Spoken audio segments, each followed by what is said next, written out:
And it is time for the hot topic of the hour. Ousted Fed Governor Lisa Cook has another issue to contend with this morning, as Federal Housing Director Bill Pulte has filed a second criminal referral, alleging a third case of mortgage fraud. Pulte making this post last night, starting it off with 3 strikes and you're out. He's alleging that she received a 15-year mortgage on a condo in Cambridge, Massachusetts in April of 2021, listing it as her second home. 8 months later, she listed this property on a government ethics form as an investment/rental property. Now, Pulte says she may have gotten lower rates to secure a lower second home mortgage rate. He also says she misrepresented her Atlanta home as her primary residence between 2022 and now, even with evidence that she had been actually renting it out the whole time. Now, all this is coming after Cook sued President Trump and the Fed Board of Governors over her firing. She is claiming the president has no authority to remove her. Her lawyers are hammering the president's decision in the lawsuit instead of attacking the allegations directly. On one page, even saying, quote, "The president and Director Pulte have not even alleged explicitly that Ms. Cook benefited from any clerical error or that such error was intentional." Cook's case is going to be heard by U.S. District Judge Gia Cobb. This is a Biden-appointed judge who earlier this month issued a block on the Trump administration's rapid deportation of thousands of illegals that had previously been out on parole. John Lotsky, there's a lot to go here through with you right now, but one thing that I think is interesting here is that, and this is something the editorial board brings up today, if Bill Pulte is basically, digging through mortgage records, where were the regulators, Fannie, Freddie, the lenders? These are pretty easy things to find, especially if you've got 2 primary residences. Her ethics obviously is another side of the story as well. Yeah, it brings into question the vetting process as to her becoming a member of the Board of Governors. You wonder how this slipped through the cracks.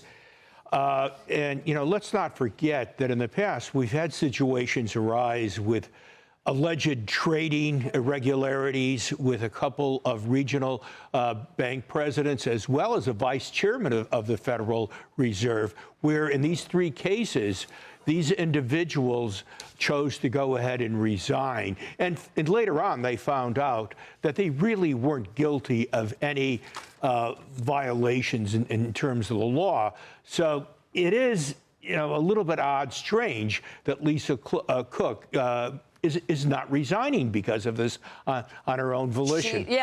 Trump says you are fired. She says, I am not leaving my post. And I want to bring in Todd Pyro into the conversation and get kind of your legal brain on, if you don't mind for a second. We talked about this earlier this week on your program, Todd, with regards to Lisa Cook and this issue of cause. One of the things in her lawsuit that she filed last night, she's accusing President Trump of concocting a basis for her firing in violation of the Federal Reserve Act, which is the president must show cause to remove any Fed governors. His move, she says, she's alleging, represented an extraordinary attack on the central bank's independence. So it's all going back to this issue of cause. And the reason that there's so many question marks about this and the legalities of it is because this is unprecedented. We've never in the history of our nation had a president fire a Fed governor. And I'm not going to sit here and say I understand the laws of the Fed and everything that flows from that. But I do understand the basic law of when you accuse somebody of concocting, that is going to open up a whole plethora of discovery that needs to be done on both sides. And that's why that's such a risky lawsuit by her, is because everything's now going to be out in the open, as much as everything can be out in the open in federal court. And federal court likes to keep things pretty close to the vest. But this is dangerous for her because everything will be laid out on the table for the court.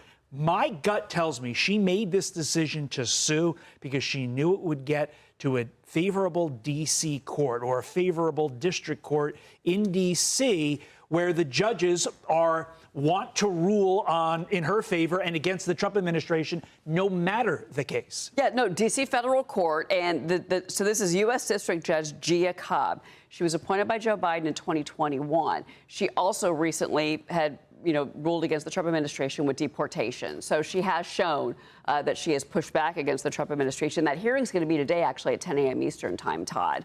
And the other thing, too, I wanted to ask you about is, with regards to all the maneuvers here, is that discovery process that you mentioned. Because, so there's an investigation. She's under investigation, but no charges have been filed against her.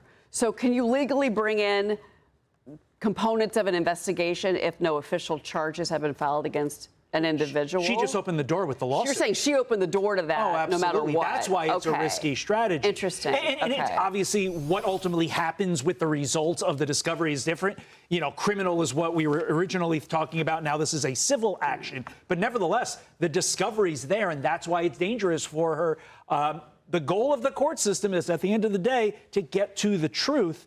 And one way or another, we're getting to the truth here with the discovery that will be involved. Interesting. Yeah, Abby Lowe, by the way, is her attorney, who seems to be starting to represent everybody that President Trump disagrees with. John, you had another thought. I'm sorry I interrupted you. Well, you made an excellent point when you mentioned that Trump's action against Cook is unprecedented.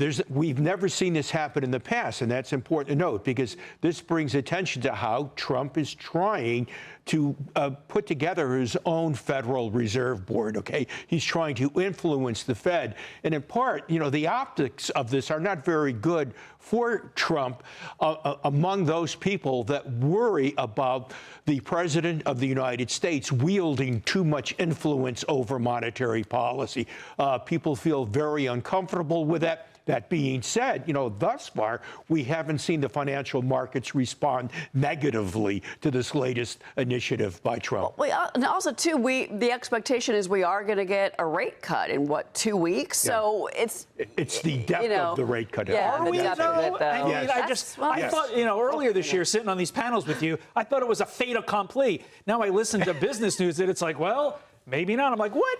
Well, I didn't say that, but that's just, I don't know. Because you only watch the show, I realize. 100%.